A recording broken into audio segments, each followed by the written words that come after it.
Si tu es vidéaste et qu'aujourd'hui tu galères à avoir des clients, à développer ton activité, ce n'est pas une question de chance, ce n'est pas une question de talent, c'est certainement parce que tu fais une des erreurs de cette vidéo. Et justement, dans cette vidéo, je vais présenter 14 erreurs qui sont fatales et qui empêchent tout vidéaste de se développer. Soit ça les bloque au début pour passer de 0 à 1, soit de 1 à 2, mais quel que soit le palier, ces erreurs, elles sont extrêmement bloquantes. Je le sais très bien parce qu'aujourd'hui, dans les vidéopreneurs, on a accompagné plus de 500 vidéastes à développer leur activité et c'est très souvent les mêmes erreurs qui reviennent. Peut-être que tu n'en fais qu'une, peut-être que tu les fais toutes, mais si jamais tu ne corriges pas ça maintenant, tu resteras bloqué au même niveau encore et encore. Si jamais tu veux aller plus loin pour développer ton activité, tu peux regarder en description, il y a une formation totalement gratuite qui va te donner tous les paliers pour développer ton activité de vidéaste. C'est gratuit, c'est juste en dessous. Allez, on continue. Le business vidéo, c'est qu'une question de palier. Tu peux voir ça un petit peu comme des marches. Tu peux passer de 0 à la première marche à la deuxième marche, deuxième à la troisième. Chaque moment a ses règles. Et tu verras qu'il y a des personnes, en 6 mois, ils vont pas décrocher un seul client, ils vont avoir peut-être des contrats à 500 €, alors que des vidéastes qui partent du même niveau en 6 mois,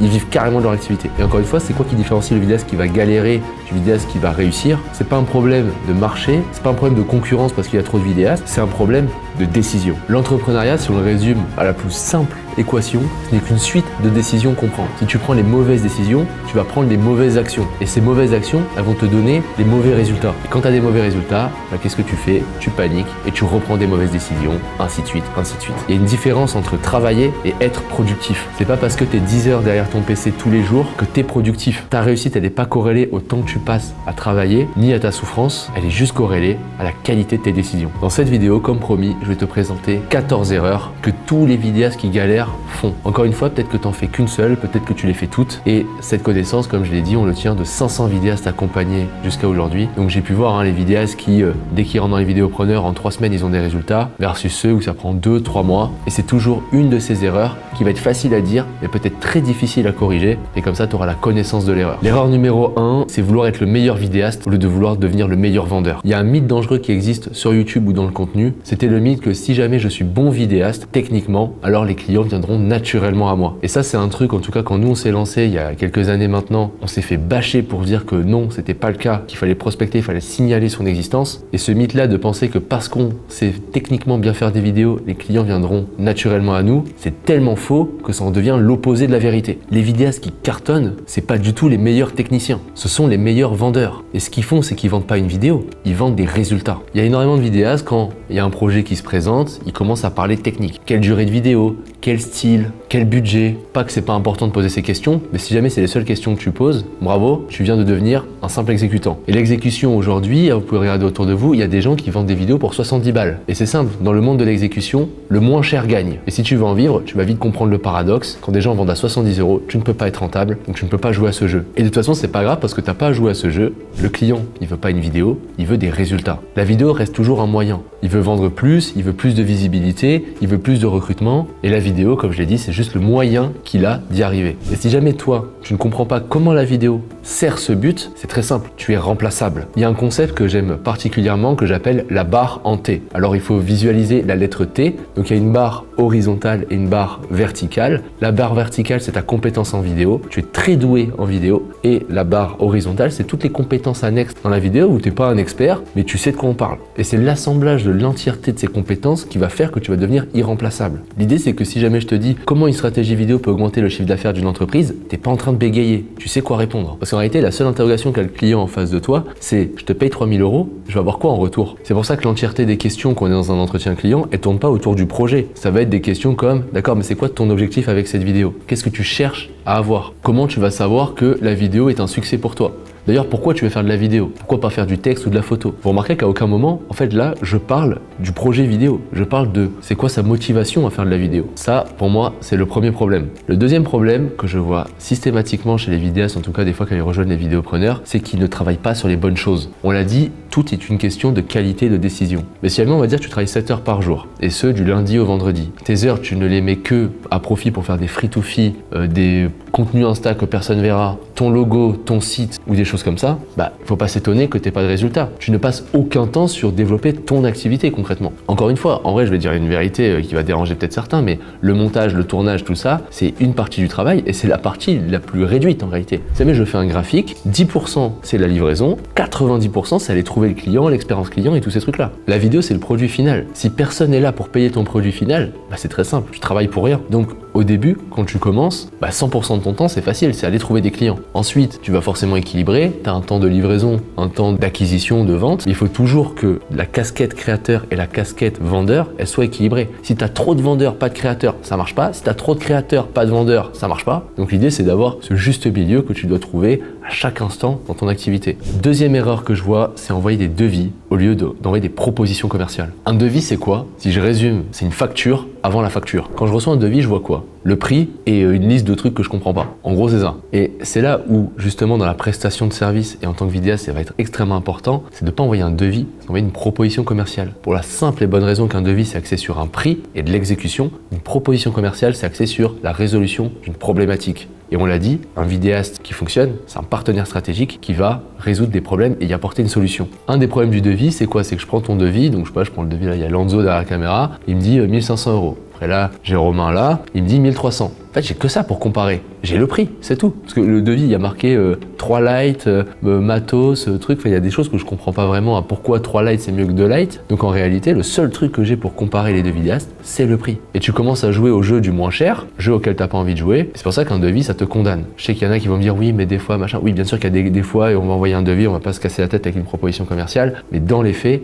idéalement, t'envoies toujours une proposition commerciale et idéalement, tu la présentes en présentiel, devant la personne. La proposition commerciale, c'est quoi? C'est une sorte, pour ceux qui ne savent pas ce que c'est, soit c'est un PowerPoint slide, soit c'est un document PDF. Mais en gros, la première slide, c'est quoi? C'est la problématique que tu vas résoudre ou la problématique que le client cherche à résoudre. Ensuite, tu vas commencer à parler de la solution que tu proposes. Tu vas commencer à aussi expliquer pourquoi cette solution, elle fonctionne. C'est quoi le bénéfice attendu de la solution? Tu vas pouvoir dire le mécanisme par lequel on va apporter cette solution. Donc c'est là où tu vas parler peut-être ton rétro-planning, ce genre de choses. Ensuite, tu peux faire un endroit preuve et résultat. Les anciens clients avec qui tu as travaillé, pourquoi ça fonctionne. Ou même si tu n'as pas travaillé avec des clients, quel autre acteur du marché qui est soit concurrent direct de ton prospect que tu as devant toi, soit quelqu'un qui est peut-être dans un tout autre secteur, tu analyses et t'expliques pourquoi eux ça marche. Je prends exemple des grandes enseignes, tu démarches le Carrefour, ce genre d'enseigne-là, c'est très simple, tu prends une grande enseigne qui a une bonne stratégie de com. Ça tombe bien, il y a le Leclerc qui fait le buzz là sur les réseaux, analyse leur stratégie et tu présentes ça à l'entretien, tu verras que ce sera 15 fois plus pertinent et c'est une sorte de preuve de résultat et une preuve de ta compétence qui sera suffisante. Et là maintenant uniquement, tu parles du prix et des offres possibles. Donc tu vois que la construction, c'est quoi? C'est valeur ajoutée, valeur ajoutée, valeur ajoutée, valeur ajoutée, prix qui va paraître vraiment pas cher, alors que le devis, c'est quoi? C'est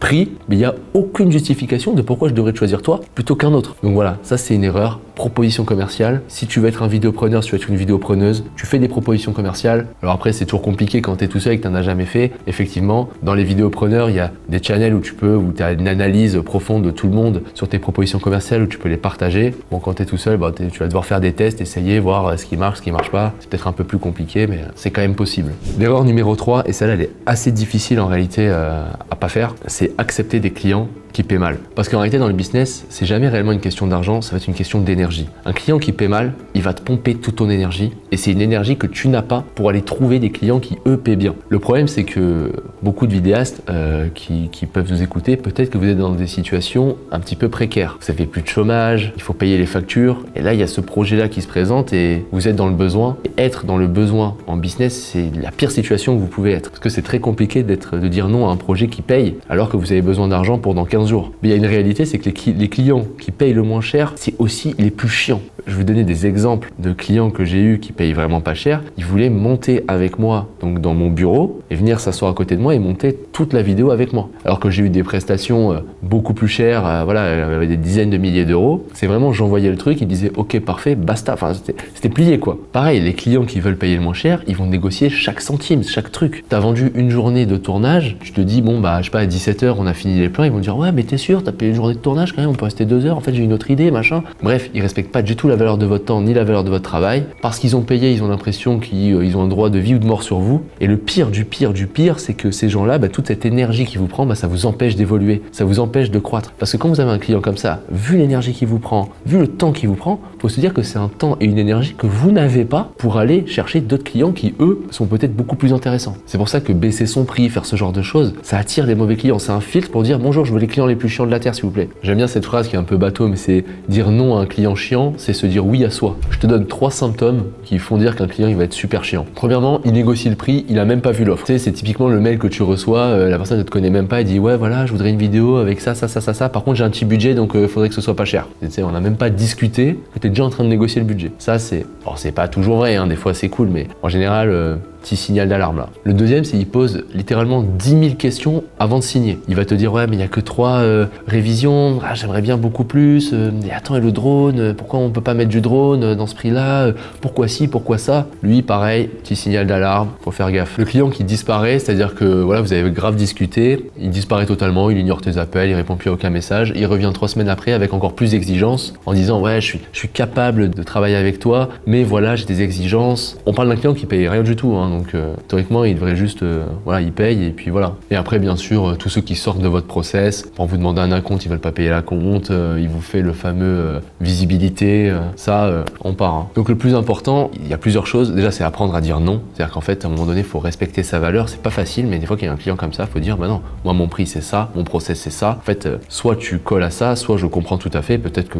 je suis pas la bonne personne pour toi, mais on va pas pouvoir collaborer. Avoir des vrais prix. Quand je dis des vrais prix, je dis pas qu'il faut être cher forcément, mais être dans les prix du marché. C'est 500 € par jour minimum, basta. Le client qui commence à dire ouais mais non mais machin, vous pouvez pas être à 100 € par jour en fait sur une vidéo. C'est pas rentable. Alors il y a tous les cas particuliers, c'est votre pote, des choses comme ça bien entendu, et ça je vous engage à peut-être même travailler gratuitement si c'est vos amis et que ça vous fait plaisir de rendre ce service. Par contre des gens que vous connaissez pas, bah non en fait il n'y a pas de raison de baisser son prix. Et encore une fois, baisser votre prix, ça envoie un signal de vous êtes pas pro en fait. Si demain vous faites un prix, je sais pas, à 3000 €, la personne dit ouais mais j'ai que 1000 € de budget, que pour la même presta, je tombe à 1000 €, en fait ce que vous dites c'est bah, vous avez 2000 € en trop dans votre presta. Donc c'est une négociation, il faut respecter sa valeur, il faut se faire confiance, c'est pas simple, mais ça va être extrêmement important.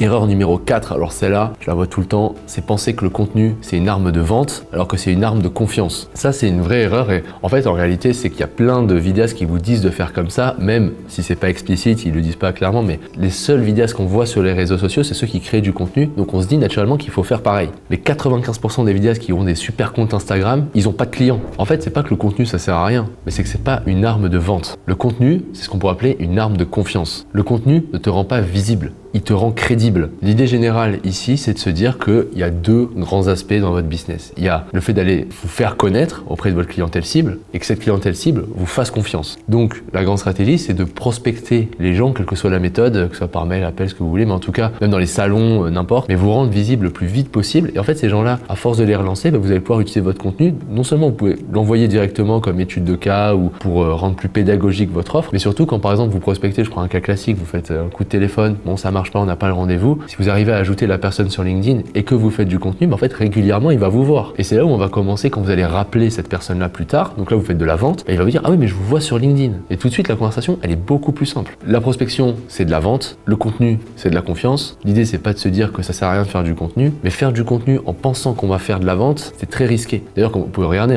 3/4 des vidéastes dans les vidéopreneurs, quand vous prenez le podcast pour les portraits de vidéopreneurs, ceux qui cartonnent, ils font même pas de contenu. Mais c'est juste que ces vidéastes là vous pouvez pas les voir parce que ils font pas de contenu. Donc ceux que vous pouvez voir c'est ceux qui font du contenu justement. L'erreur numéro 5 c'est ne pas utiliser la psychologie humaine dans la vente. Il y a beaucoup de vidéastes à qui je peux parler ou qu'on rencontre ou qui rentrent au début dans les vidéopreneurs qui pensent qu'il y a une méthode toute faite. Genre en gros tu vas faire ça, tu vas avoir un entretien client, dans l'entretien client tu vas poser cette question, ça va signer et que c'est qu'une question d'information qu'ils n'ont pas. Mais le business, si on résume ça à la plus logique des choses, c'est un être humain, un autre être humain qui décide de faire affaire parce qu'ils ont un gain ensemble à faire affaire. Et donc c'est de l'humain, c'est la compréhension de l'autre. Et c'est en ça que la psychologie humaine, elle est ultra importante à avoir. Sans parler de la prestation que vous faites, en fait les gens ont des motivations d'achat qui sont totalement différentes d'une personne à l'autre. Même s'ils achètent la même vidéo, il y a des gens qui vont l'acheter pour une certaine raison et d'autres pour une autre. Par exemple, il y a des gens, ils veulent déléguer un projet, ils veulent avoir du temps. C'est-à-dire qu'en gros, ils veulent vous confier le projet, ils reviennent à la fin, ils vérifient 3 trucs, mais idéalement, ils n'ont rien à vérifier et c'est carré. Si à cette personne-là, tu lui parles en lui demandant son temps en permanence et toutes les vérifications possibles, ça marchera pas, il y a un truc qui va pas matcher. Et il y a un truc qu'on apprend en général en école de commerce ou enfin dans les trucs de commerciaux, pas forcément école de commerce, c'est le son casse. Le son casse, c'est en gros les 6 motivations possibles pour lesquelles un client va acheter de la vidéo, un service, mais même voilà, cet S7 S3, ce téléphone, cet ordi. Ça marche dans tous les cas. Son casse, c'est des acronymes. S pour sécurité, O pour orgueil, N pour nouveauté, C pour confort, A pour argent, S pour sympathie. La sécurité, je veux être rassuré. Je veux savoir que moi, ça va bien se passer, que mes objectifs vont vont être réalisés. Orgueil, lui c'est un peu différent, vous allez sûrement rencontrer ces gens qui veulent être mis en avant. Pour eux, la métrique de succès de la vidéo, c'est plus de dire ah ouais, je suis fier de la vidéo, et je peux la montrer à tout le monde, et surtout on peut voir que soit moi je suis bien mis en avant et voilà, je suis quelqu'un d'intelligent disons, soit l'entreprise, l'histoire elle est parfaitement racontée, ils vont pas avoir une métrique de succès, retour sur investissement ou quelque chose comme ça. N pour nouveauté, là c'est tous les outils, si vous commencez à utiliser des outils spécifiques de l'IA, des choses comme ça, eux ça va beaucoup leur parler, parce qu'ils veulent être en avance dans leur secteur. Alors c'est toujours relatif à leur secteur, pas forcément les dernières nouveautés réelles. Et demain vous parlez, je sais pas moi, à un gars qui a un magasin de guitare, peut-être que juste le fait d'avoir une chaîne YouTube, c'est ultra novateur dans son secteur. Et ça va lui parler. Le confort, c'est je veux que ce soit simple, sans prise de tête. Genre je suis prêt à payer beaucoup plus cher pour que moi j'ai rien à faire en fait. Argent, c'est le retour sur investissement, c'est les chiffres. C'est ça qui va lui parler. Et sympathie, c'est juste le fait de bien sourire, d'être cool. Basta, il y a des gens qui vont acheter que pour cette raison-là et c'est comme ça qu'ils vont comparer les différents prestataires. Donc quand on sait ça, l'idée c'est d'identifier un petit peu le profil où est la personne et d'axer votre communication ou vos questions par rapport à ça. Et il y a un truc que j'avais appris, j'ai appris ça il y a des années, c'est qu'une fois qu'on a identifié le profil psychologique, il y a ce qui s'appelle le CAP, et on disait il faut faire un cap son casse. Il faut voir ça comme une matrice un peu, il y a le son casse ici, il y a le cap là. Cap ça veut dire capacité, avantage, preuve. Donc si jamais je parle à quelqu'un de la sécurité là par exemple, je dois dire tout ce qui fait que la vidéo ça va être sécuritaire pour son business, l'avantage qu'il a à faire ça, et la preuve que je peux avancer pour dire que oui c'est moi la bonne personne pour le faire. Bon là c'est le truc très, très mathématique. Encore une fois c'est juste de l'humain. Donc l'idée c'est de creuser, poser des questions, comprendre les motivations réelles à faire de la vidéo, comprendre un petit peu c'est quoi son profil psychologique global. C'est pas grave si dans l'entretien client vous dites ah je sais pas il est argent ou il est nouveauté, on s'en fiche en vrai. C'est globalement où est-ce qu'il est et d'avoir juste ça en tête que les gens ils achètent pas que une vidéo, ils achètent aussi un prestataire, ils vous achètent vous, ils vous achètent pour plein de raisons, il va falloir aller déceler ces raisons. L'erreur numéro 6, c'est de penser que le bouche à oreille ça suffit. Alors ça je vais être clair, si jamais ton seul but ou ton seul plan marketing pour trouver des clients c'est de dire ouais je vais un peu travailler, le bouche à oreille ça va marcher, tu remets ton destin entier et ton rêve entier à la chance. Parce que le bouche à oreille c'est pas une stratégie, c'est un truc que tu contrôles absolument pas, c'est un bonus tout au plus. T'imagines c'est comme si tu prends n'importe quelle boîte, tu sais genre c'est comme si Apple disait bon on va espérer que les gens ils parlent de nous, on va vendre comme ça. C'est pas prédictible, tu peux pas savoir si ça fonctionne ou pas. Bref, en gros si la vidéo c'est vraiment ton rêve de le développer, il faut des systèmes prédictibles qui vont avoir des résultats que tu peux anticiper. Le bouche à oreille, c'est très bien quand ça marche, mais t'en sais rien en fait. Et ça c'est le truc typique que je vois dans des fois les gens qui veulent nous rejoindre, ils passent par un appel. C'est des gens qui disent alors moi je comprends pas, l'année dernière j'avais plein de contrats, j'étais tout le temps recommandé et cette année je n'ai rien du tout. C'est logique, tu transmets la chance. Je te donne un exemple, on va le prendre sur un plan très rationnel. Imagine qu'en fait, toutes ces recommandations, ça vient de 3 personnes. En plus, c'est souvent ça. C'est la loi des 20-80. 80% du chiffre d'affaires, ça va venir de 20% des gens. Sauf que ces 3 personnes, qu'est-ce qui se passe? Il y en a un, je sais pas, ils étaient 3 décideurs. En fait, les 3, ils se sont réorientés, ils sont dans d'autres secteurs, ils font autre chose. Ils ont déménagé, ils sont plus dans le coin. Voilà, t'as plus de recommandations. Et tu n'as aucun système pour permettre d'avoir des clients. Et justement, si tu es dans ce cas-là et que tout va bien pour toi, dans le sens chiffre d'affaires, n'attends pas d'être dans la crise. Développe ton système dès maintenant en fait. Et encore mieux, le bouche à oreille, quand tu débutes et que tu as 0 client, comment tu vas en avoir un? Personne te connaît. Et pareil, le bouche à oreille, ça te bloque à un certain niveau de revenu ou dans un certain secteur. Par exemple, je sais pas, tu travailles dans l'industrie, tu as du bouche à oreille dans l'industrie, mais toi, ce que tu veux faire, c'est de l'outdoor, du sport. Comment tu fais? Tu es obligé de développer des vrais systèmes d'acquisition qui vont te permettre d'avoir cette transition entre les deux secteurs. Donc c'est pour ça, le bouche à oreille, c'est bien, c'est du bonus, mais ça ne peut pas être ta stratégie marketing. Ta stratégie, ça va être un mix entre du contenu, de la prospection et peut-être des trucs plus évolués, bon, on va pas en parler ici, mais qui te permettent d'avoir un business qui est prédictible. Bouche à oreille, c'est pas prédictible. Ça marche, tant mieux, ça marche pas, tant pis. Mais c'est un peu cette philosophie-là qu'il faut avoir. La 7e erreur, c'est de ne pas demander d'acompte et de se faire ghoster. En fait, il y a toujours cette crainte, on en vient toujours à ce truc-là de l'état d'esprit, mais il y a toujours une crainte de dire « Ah ouais, je demande de l'argent avant de commencer la prestation, le client va dire non ». C'est ultra standard de demander des acomptes. Alors pour ceux qui ne savent pas ce que c'est un acompte, c'est tout simplement de dire avant de commencer la prestation, il faut payer 40% par exemple. Et ça permet de valider la date de tournage, peut-être vous, si vous avez des frais à engager. Donc je sais pas si tu dois louer du matériel, louer un lieu, ce genre de choses, ça te permet d'avancer ses frais et pas sur ton argent perso. Le problème c'est que quand tu ne demandes pas d'acompte, le client il t'a juste dit oui. En fait ce qui peut se passer, ce qui s'est déjà passé plein de fois, c'est ah ouais mais en fait on a changé d'avis, en fait non la vidéo je pense que c'est pas nécessaire. Et en fait tu te retrouves là à avoir bloqué une date, avoir peut-être dit non à d'autres clients qui voulaient cette date là pour un truc qui va jamais se faire. Donc le process il est assez clair, c'est de dire pour valider la date de tournage, il faut un acompte. C'est le seul moyen de valider la date de tournage parce que si jamais moi j'ai un autre client qui arrive et qui veut cette date et qui lui paye l'acompte, il sera prioritaire sur la date. Encore une fois, il y a des concours de circonstances qui font que des fois ça va être dur de prendre un acompte. Moi je pense à des tournages des fois que j'ai pu faire où il y a une urgence, on me demande aujourd'hui pour dans 3 jours. Il se trouve que je suis dispo, c'est un très bon client à moi. J'ai des indicateurs qui me disent qu'ils vont payer en fait. Mais l'acompte c'est primordial, en tout cas pour les premiers clients, parce que ça vous sécurise et en fait ça va vous entraîner aussi à accepter que vous avez de la valeur et à parler d'égal à égal. Il y a un décideur en face de vous, vous êtes le fondateur ou la fondatrice d'une agence de production vidéo. Il n'y a pas de raison qu'il y en ait un qui soit au-dessus de l'autre. Et la règle dans le business, c'est on fait confiance à personne. L'erreur numéro 8, c'est de réfléchir comme un particulier ou de réfléchir comme un entrepreneur. J'aime bien dire que l'entrepreneur, c'est un fainéant intelligent. Ça veut dire quoi? C'est-à-dire qu'il ne va pas réinventer la roue. S'il y a quelque chose qui peut faire prendre un raccourci, il va prendre ce raccourci. Mais il y a des gens qui font tout l'inverse. Ils essaient de réinventer la roue à chaque seconde et en fait, ils se tirent eux-mêmes une balle dans le pied. Parce que faut quand même dire qu'en France, il y a plein de vidéastes, vous n'êtes pas le seul. Il y a des vidéastes qui vont pas réinventer la roue, du coup, ils vont prendre des raccourcis, ils vont aller beaucoup plus vite. Ils sont peut-être dans votre ville. Donc en fait, ces vidéastes-là peuvent commencer peut-être en même temps,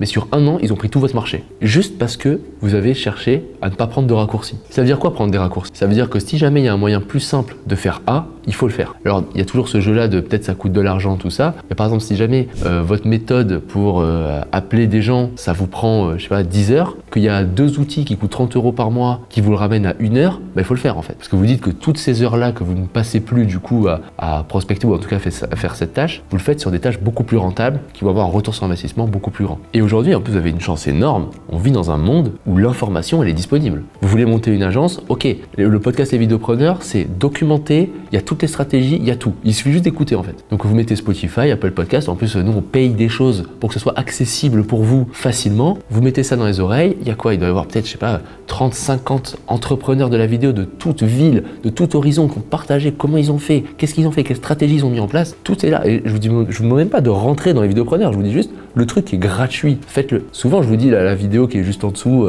à télécharger. Regardez-la. J'ai plein de vidéastes des fois qui réservent un appel et ils me disent ah ouais mais non elle est longue, j'ai eu la flemme. Je me dis mais c'est gratos, ça t'explique 10 000 trucs. Ceux qui viennent et qui me disent ouais j'ai regardé la vidéo, j'ai regardé les podcasts et tout, ils ont commencé de zéro. Parfois certains ça me saoule un peu parce qu'ils sont pas rentrés dans les vidéopreneurs. Mais j'ai aussi fait mon taf, je les ai fait bouger et ils ont réussi sans nous. Bon c'est chiant parce qu'on perd du chiffre d'affaires mais écoute c'est ma mission initiale donc je suis quand même très content pour eux. La question que tu dois te poser qui peut peut-être faire mal en réalité, c'est si jamais ton business ne décolle pas comme tu veux ou ne fonctionne pas comme tu veux, est-ce que c'est parce que tu as regardé toutes les ressources disponibles sur ce sujet-là? Ou est-ce que parce que c'est juste que tu refuses d'aller les chercher? Si jamais tu galères, je t'invite vraiment à regarder cette chaîne YouTube. Tu regardes les vidéos là qui étaient là avant. Tu peux aller sur le podcast où c'est beaucoup plus en détail. Le podcast, on a genre plus de 150 ou 160 épisodes aujourd'hui où on a tout dit. On a parlé de prospection téléphonique. Qu'est-ce qu'on dit? Comment on traite les objections? Les entretiens clients. Il y a tout le monde qui a parlé de sa stratégie, comment lui il a fait. Les prospections vidéo, les trucs un peu créatifs. Il y a un truc sur cette chaîne où on a fait 20, je sais plus combien, une vingtaine de tips business. Et c'est des tips que quand on les donne dans les vidéopreneurs, ils fonctionnent. Et tout ça, c'est accessible gratuitement. Je pense que nous, dans les vidéopreneurs, on essaye d'être le plus transparent et le plus honnête possible et on vous donne tout gratuitement. Après, il faut aller le chercher, quoi. Donc, n'essaie pas de réinventer la roue, regarde ce qui marche, applique ce qui marche et plus tard quand le truc tourne tu pourras essayer d'innover sur comment on trouve des clients, tout ça. Et dans un premier temps c'est ouf parce que tout est documenté. Moi quand je me suis lancé en 2017 il n'y avait rien, j'étais obligé de me prendre des parpaings de plein de trucs, j'ai fait des tonnes d'erreurs, j'ai mis énormément de temps alors qu'aujourd'hui tout est là quoi. Erreur numéro 9, là c'est on rentre dans des trucs un peu plus nichés mais c'est de pas réutiliser son contenu. Je m'explique. Si jamais tu as fait un post LinkedIn qui marche, déjà faut comprendre un truc, on est dans une économie de l'attention où dans les 3 prochaines semaines les gens ils ont oublié ton post LinkedIn. Donc en gros tu pourrais le copier-coller et le reposter 2 mois après tel quel, ça va fonctionner. Mais le truc c'est que quand tu as un post qui fonctionne, il faut essayer de comprendre pourquoi il marche et surtout essayer de le répliquer sur soit d'autres médias. Donc typiquement, tu as fait un post LinkedIn. Partons que tu restes sur LinkedIn, transforme-le en carrousel en fait. Après tu fais un Reels, tu le transformes en vidéo. Et tu vois, tu as 3 contenus ici que tu peux réutiliser facilement. Pareil, tu fais une étude de cas sur un client, comment tu peux faire un post? Comment tu peux la donner en échange d'un mail? Un truc qui marche bien, si tu as fait, je sais pas, tu as travaillé avec un client, tu as analysé tous les résultats et ça a super bien fonctionné. Tu dis, voilà, j'ai bossé avec tel type de client, j'ai eu tel type de résultats, j'ai détaillé toute la méthode ultra détaillée dans un document PDF que je t'envoie si tu commentes un truc. Et ensuite, quand tu vas faire tes posts futurs, je sais pas, tu peux prendre certains bouts de méthode et un petit peu les réutiliser comme ça. D'un contenu, très facilement passé aujourd'hui, en plus avec ChatGPT, c'est très facile, à 100 contenus. Pas besoin de réinventer la roue à chaque fois. Et tu t'imagines que sur les réseaux sociaux, quand même, si tu postes, on va dire 2 fois par semaine, tu peux très facilement passer à poster 7 jours sur 7. Dans les vidéopreneurs, je te donne un exemple d'un truc qu'on fait qui marche très bien, c'est qu'on fait un podcast. Le podcast, il est en vidéo. Ensuite, on découpe tous les reels. Donc ça, c'est notre monteuse qui s'appelle Camille, d'ailleurs, qui va monter cette vidéo. Salut Camille. Elle découpe, elle dit, ah, ce passage, il est cool, ce passage, il est cool, ce passage, il est cool. Et nous, on publie sur Instagram. Ensuite, quand on les met sur Instagram, bah, on voit le sujet du reels. Et en fait, moi, ça me donne un sujet que je vais pouvoir réutiliser dans mes posts LinkedIn ou en carrousel. Et tout part d'un podcast, en fait. Donc là, je sais pas comment tu peux répliquer ça. L'idée, c'est pas forcément que tu fasses un podcast, mais toi, tu pourrais très bien imaginer le même truc. Là, tu te mets face caméra, en plus tes vidéos, donc ça va pas être très compliqué. Tu parles de tous les blocages que pourrait avoir un décideur à faire de la vidéo. Tu les traites comme ça. Tu dis par exemple, est-ce que la vidéo ça coûte cher? En fait, machin, nanana, t'expliques. Est-ce que si, est-ce que ça? Et tu postes tout ça sur LinkedIn. Une fois que tu as fait ça, bah, tu peux les faire en post texte. Tu peux très facilement comme ça répliquer, faire des tests, itérer et voir quel sujet qui fonctionne, ainsi de suite. Donc voilà, c'est le petit hack pour aller plus vite et développer sa stratégie commerciale facilement. L'erreur numéro 10, c'est de ne pas penser en système et de commencer à pas automatiser les choses dans son business. Alors ça, c'est un peu plus avancé. Quand vous débutez, faites pas d'automatisation, vous allez créer des systèmes compliqués pour rien. Mais en fait, plus vous avancez dans le business, plus les règles qui ont fait votre succès jusqu'à aujourd'hui s'inversent. Souvent, on dit, vaut mieux fait que parfait. C'est le truc, voilà, il faut mieux faire les choses que faire un truc parfait qui sera pas fait. Par contre, plus vous avancez, plus ce truc-là va s'inverser. Au bout d'un moment, vaut mieux parfait que fait. Au début, il faut faire simple, passer à l'action le plus vite possible. Donc quand je vous dis un CRM, vous prenez un Google Sheet, vous mettez les 3 colonnes qu'il faut, vous démarchez les gens, basta. Mais quand vous avez des gros volumes de prospection et du coup du chiffre d'affaires qui est beaucoup plus gros, vous pouvez plus juste avoir un Google Sheet comme ça. Il faut créer un système en entrée qui est ultra complexe, mais cette complexité va ramener de la simplicité au quotidien. Et ça, dans un premier temps, ça passe par les outils d'automatisation. À un moment donné, quand vous avez quand même, je parle vraiment, vous prospectez, vous avez pas mal de contrats qui tombent, il va falloir se dire, ok, qu'est-ce que je fais tous les jours et comment je peux l'automatiser? Et je vous donne un outil, en plus il est gratuit, enfin il est gratuit, il est payant, mais pour ce que vous allez faire, vous allez utiliser la version gratuite, c'est Make. Et Make, c'est un outil d'automatisation. Par exemple, vous dites, dès que j'ai un appel Calendly, donc sur un soft pour réserver des appels, ça envoie tel mail, ça crée tel dossier, ça crée ce Google Doc avec telle question, telle question, telle question. Quand j'ai un client qui rentre, qui a signé, en gros ça crée un Google Drive avec ça envoie la facture, ça valide le devis dans mon truc. Et en fait, au bout d'un moment, c'est très facile, alors, franchement 90% des tâches que vous faites, je suis sûr qu'elles sont automatisables. Dans un premier temps, l'idée de se poser la question, qu'est-ce qui est automatisable? Et un outil comme Make, c'est un petit peu dur à prendre en main au début, parce qu'on voilà, on comprend pas trop comment ça marche, mais en vrai, en 5 heures de temps, vous pouvez très bien comprendre en gros les gros rouages. Et encore une fois, YouTube, c'est un des conseils d'avant, raisonner en tant qu'entrepreneur. YouTube, comment ça marche Make, vous avez 8 millions de tutos qui parlent de ça. Attention à ceux-là qui écoutent ça, c'est pas une obligation de faire ce que je dis, c'est que franchement pour moi, si vous faites moins de 50 000 euros de chiffre d'affaires annuel, vous vous préoccupez même pas de ça en fait. La 11e erreur, c'est de penser que plus de clients, c'est égal à plus d'argent. En réalité, plus de clients, ça veut dire plus de travail, plus de stress, plus de deadline à gérer, plus d'onboarding à gérer, plus de retours à faire. Et en gros, plus vous embarquez de clients, plus il faut que votre business soit structuré en entrée parce qu'il y a tout un tas de petits points qui vont être complexes à gérer. Imagine que tu bosses avec 10 clients qui te paient 1000 euros chacun. Tu gagnes 10 000 euros. Mais en vrai, ça veut dire gérer 10 projets, gérer 10 relations, gérer 10 validations, gérer 10 deadlines. C'est clairement une usine à gaz. Versus travailler avec 2 clients qui te paient 5000 euros chacun. En fait, tout est plus simple. Tu gères 2 deadlines, 2 validations, 2 vagues de retour et 2 relations simplement. Donc l'enjeu, c'est effectivement d'avoir plus de clients. En tout cas, au début, tu vas en avoir, mais après, l'enjeu, c'est plus d'avoir plus de clients, c'est de travailler beaucoup plus régulièrement avec les clients que tu as déjà. Et ça, dans ta croissance, ça va être le vrai jeu d'absorption et d'acquisition, où au bout d'un moment, je sais pas, tu travailles par exemple avec 5 clients de manière très régulière, tu vas te poser la question, ok, comment je passe à 10 et comment je mets la structure pour passer à 10. Ensuite, quand tu es là, pareil, tu maximises le panier moyen annuel de ces 10 clients pour les aider le maximum possible avec la vidéo, parce que souvent, tu rentres pour une petite presta, tu fais un event, tu fais un truc, mais la vidéo, tu peux les aider sur tout un tas d'autres panels. Peut-être qu'ils font pas de com, tu peux les aider là-dessus. Ils font pas de marque employeur, tu peux faire leur marque employeur. Tu as fait un événement, mais ils en ont 10 l'année, tu peux faire les 10. Et c'est comme ça que tu passes de 1000 euros en projet à 10, 20, 30 000 euros à l'année avec un seul client. Et encore une fois, c'est beaucoup plus simple de travailler avec 4 clients et de facturer chacun sur l'année 30 000 euros que de faire ce même chiffre d'affaires là avec que des prestations uniques où ça devient très vite compliqué, ça devient un peu une usine à gaz et la rentabilité par projet elle n'est pas forcément folle. L'erreur numéro 13, c'est de ne pas savoir négocier. Quand je dis ne pas savoir négocier, c'est typiquement ce truc là où le client il va te donner une objection, il va te dire c'est pas dans mon budget ou ci ou ça, et tout de suite on va se braquer et on va pas chercher à comprendre. Et on va se placer un peu en mode vendeur et pas en mode solutionneur, pour inventer un mot. Par exemple, un client qui vous dit ah je pense que c'est un peu cher, tout de suite la personne va se justifier justifier, ouais mais attendez, moi je fais de la qualité, mais moi j'ai des deuxièmes cadreurs, moi j'ai une belle caméra, moi ci, moi là. Et là tout de suite on se place un peu en mode vendeur, on se met en confrontation avec le prospect et on n'est pas en mode solution. La bonne approche et la bonne négociation, ça ne demande pas d'être négociateur du raid, ça demande juste d'avoir ce petit point en tête, c'est que c'est jamais toi contre le prospect avec un problème, c'est toi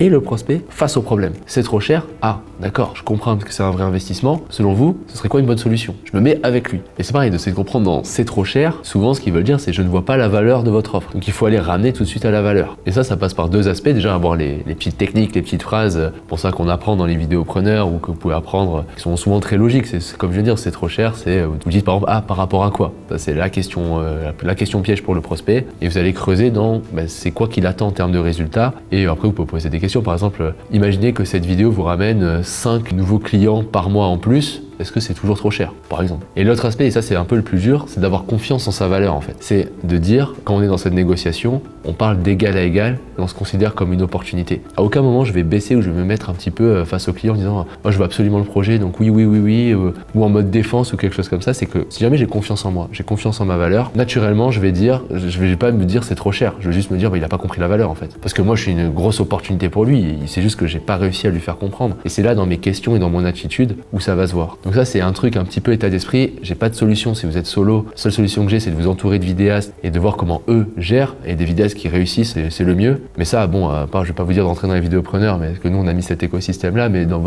là où vous êtes dans votre ville, il y a peut-être je sais pas des groupes de vidéastes, quelque chose comme ça, vous pouvez essayer peut-être potentiellement de les rejoindre. Et nous les vidéopreneurs, vous venez sur Insta, on fait des afterwork un peu partout en France. Si vous êtes dans une ville où il y en a, vous envoyez un message, je vais vous mettre en contact avec la personne qui gère les afterwork près de chez vous, s'il y en a, mais bon c'est pas sûr. Et l'erreur numéro 14, elle va être très simple, c'est abandonner trop tôt. Si tu devais retenir une seule des erreurs, c'est celle-là. Si jamais tu n'abandonnes pas, tu es toujours dans la course, tu peux toujours changer des choses et ça va finir par réussir. Faut pas confondre l'obstination et l'abandon. S'obstiner, c'est tout simplement faire toujours les mêmes erreurs et effectivement ça ne fonctionne pas. Abandonner, c'est vraiment se dire bon c'est pas pour moi, je change totalement, et faire un calcul logique. Si jamais tu changes, t'itères, t'améliores de jour en jour, ça ne peut pas ne pas marcher. La vidéo, c'est un milieu qui est prouvé. On n'est pas en train de réinventer une nouvelle offre ou quoi que ce soit. Il y en a partout, il y a plein d'agences de prod qui marchent. Donc en fait, c'est obligatoire que ça fonctionne pour toi. C'est juste qu'il faut trouver le bon équilibre entre tout ce que j'ai dit. C'est juste que tu vas faire plein d'actions aujourd'hui, mais ces actions, elles n'ont pas un résultat direct. Le truc que je vois le plus souvent, c'est quelqu'un qui a fait de la prospection téléphonique, il a passé 10 appels, voilà, il y a eu 10 noms ou des répondeurs, ou voilà, il dit ah ça marche pas. Mais bien sûr que là, sur 10 appels, ça va pas fonctionner.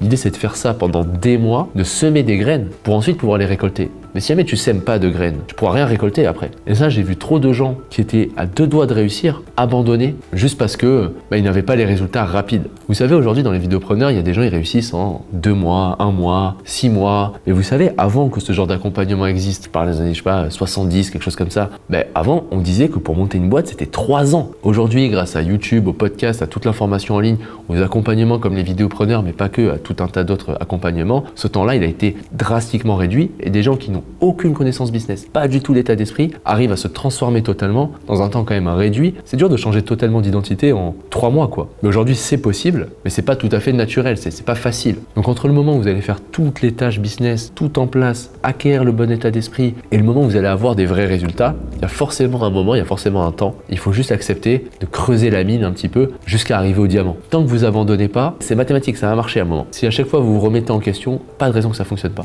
Donc n'abandonnez pas, continuez. Si tu as regardé cette vidéo jusqu'ici, je pense que tu es ultra motivé pour développer ton agence de production vidéo. Et justement, juste en dessous, il y a une formation totalement gratuite, j'en parlais un peu plus haut, qui va t'aider à développer ton agence d'un point de vue commercial. Donc je t'invite à regarder ça, c'est juste en dessous. Moi je te dis ciao, à la prochaine et bon courage dans tes projets.